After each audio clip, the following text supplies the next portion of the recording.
Good evening friend, Mou and Sonai ব্লগে সবাইকে স্বাগত। সবাই কেমন আছো? আশা করি সবাই খুব ভালো আছো। আমি কিন্তু একদম ভালো নেই বন্ধুরা।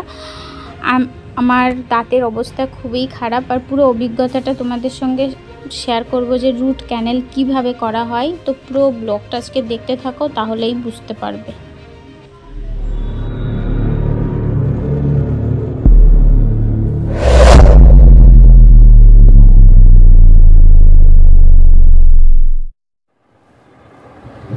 গুড মর্নিং, সবাই কেমন আছো? মৌ অ্যান্ড সোনাই ব্লগে সবাইকে স্বাগত। সব সময় ভালো কিছু নিয়ে চলে আসি। আজকে আমার অনেক কষ্ট নিয়ে তোমাদের কাছে চলে এসেছি, তোমাদের সঙ্গে শেয়ার করতে চলে এসেছি। আজকে অনেকটা দুঃখের কথা। দাঁত থাকতে দাঁতের মর্যাদা অবশ্যই সবাই দিও, এটা বলবো আমি, যে দাঁত থাকতে দাঁতের মর্যাদা দিতে হয়, ঠিক আছে? এটা যে কথাই বলে না, এটা একদম বাস্তব জিনিস। তো আমার সঙ্গে কি ঘটেছে সেটা বলে বোঝাতে পারবো না। কিছুদিন যাবৎ মানে আমার একটুখানি একটা ছিদ্র হয়েছিল। ছিদ্র মানে কোনো ক্যাভিটিক্স না, কোনো কিছু নয়, তাতে মানে স্রেফ একটা ছিদ্র, কোনো পোকা টোকা কিছুই হয়নি। তো আমি ভাবলাম কিছুই হবে না, একটুখানি ছিদ্রতে আর কি হতে পারে, ঠিক আছে? তো আমি নেগলেন্সই করেছি, সত্যি কথা। তো আমার মেয়ের হঠাৎ করে দাঁত খুলেছিল ঠান্ডাতে। তো আমি মেয়ের কিছু হলে আমি একদম সহ্য করতে পারি না। তো সাথে সাথে মেয়েকে নিয়ে চলে গেলাম ডাক্তারের কাছে, ডেন্টালের কাছে চলে গেছি, আমাদের এখানেই পাশেই।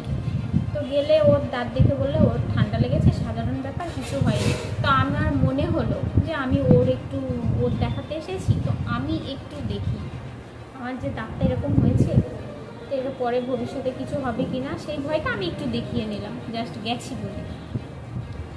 তো উনি বললো কি এটা স্রেফ একটু পুটিং করলেই হয়ে যাবে, তোমার কোনো সমস্যা হবে না, 500 টাকা মতো লাগবে।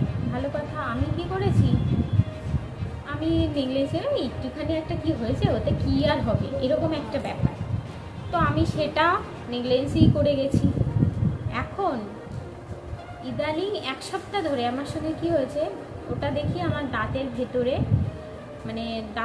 আমি ভাত খেলে, একটা ভাত যদি যাই, তাহলে আমার মানে দাঁতের সঙ্গে যে ব্রেনের কানেকশান, সেটা বলে বোঝাতে পারবো না যে কতটা কষ্টদায়ক, বেদনাদায়ক। মানে ভিতর থেকে যে কি হচ্ছিল বোঝাতে পারবো না। তখন সেখানে ঠেলাই না পড়লে গরু গাছে ওঠে না, তা আমার পরিস্থিতি ওই হয়ে গেছে। লাস্টে আমি গেছি ডক্টরের কাছে। ডক্টর বললো আগে আসলে 500 টাকাই হয়ে যেত, আর এখন 5000 টাকা লাগবে এটাকে ক্যাপিং করাতে। তো আবার আমার দাঁতের এক্সরে করতে হলো, যে দাঁতটা কি সেটা এক্সরে করে ডক্টরের কাছে গেছিলাম। তো উনি বললো ক্যাপিং করতে হবে, 5000 টাকা লাগবে।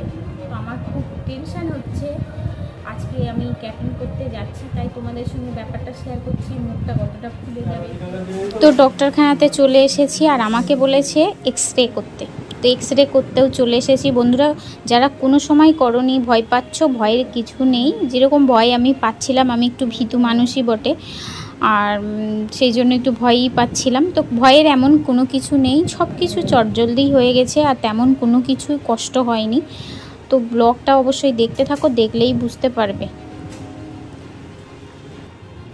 না, আর একটা কথা শেয়ার না করলেই পারলাম না, ডক্টরের কথাতেই কিন্তু রুগী সুস্থ হয়, এটা কিন্তু একদম বাস্তব কথা। ইনি যে ডক্টর, এত সুন্দর ট্রিটমেন্ট, এনার ব্যবহারেই কিন্তু আমি অনেকটা সুস্থ ছিলাম, আর সুস্থ হয়েছি এনার কথাতেই।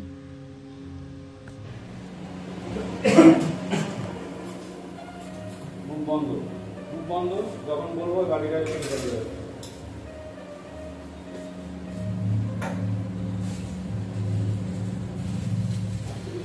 দাঁত তোলা হলে কষ্ট, ঠিক আছে? একটু উঠে বসুন উপর দিকে।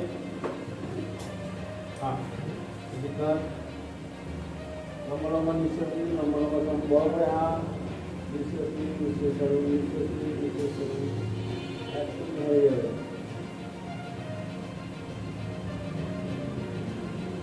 নিঃশ্বাস নিন, নিঃশ্বাস ছাড়ুন।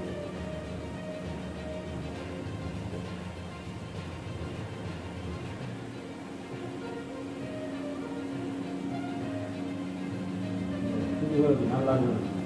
হয়ে গেল, এই নিয়ে নাকি টেনশন। এর মধ্যে জল ভরে যায়, আর একটু হালকা চিনচিন করতে পারে। যদি মনে হয় বেশি চিনচিন করছে হাত তুলবেন, আর যদি জল ভরে যায় বেশি কাশি পায় হাত তুলবেন, মুখ নাড়াবেন না, মুখ নাড়ালে কিন্তু গালে কেটে যাবে, ঠিক আছে? একদম রিল্যাক্স হবে। আর একটা কথা বলতে ভুলে গেছিলাম, সেটা হচ্ছে কাউকে 3 বার সেটিং করতে ডাকে, কাউকে কিন্তু 4 বারও ডাকে। আমার কিন্তু 8 বারে ডেকেছে, মানে অনেক ভালোভাবে ট্রিটমেন্টটা হবে। আর পয়সা মানে একটা পাথরের দাঁত আছে, সেটাকে বলেছে 8,000 টাকা। আর এমনি স্টিলের দাঁতের উপরে যদি কভার করিয়ে নাও তাহলে সেটা নেবে 5,000 টাকা। কিন্তু মানে স্টিলের করলে কিন্তু এমআরআই করা যায় না। এইভাবেই কিন্তু দাঁতটা মানে একদম পুরো পরিষ্কার করে তারপরে দাঁতটা কি করেছে, মানে একটা সেট আপে নিয়ে এসছে দাঁতটাকে। তো সেই জন্য এইভাবে একের পর এক করে যাচ্ছে ডক্টর। সিস্টেম আছে, সিস্টেম ওয়াইজ কাজ হচ্ছে, কিন্তু মানে কোনো ব্যথা কিছু হয়নি, যেহেতু অবাস করে নিয়েছিল, 2খানা ইঞ্জেকশন দিয়েছিল, তো কোনো সমস্যাই হয়নি।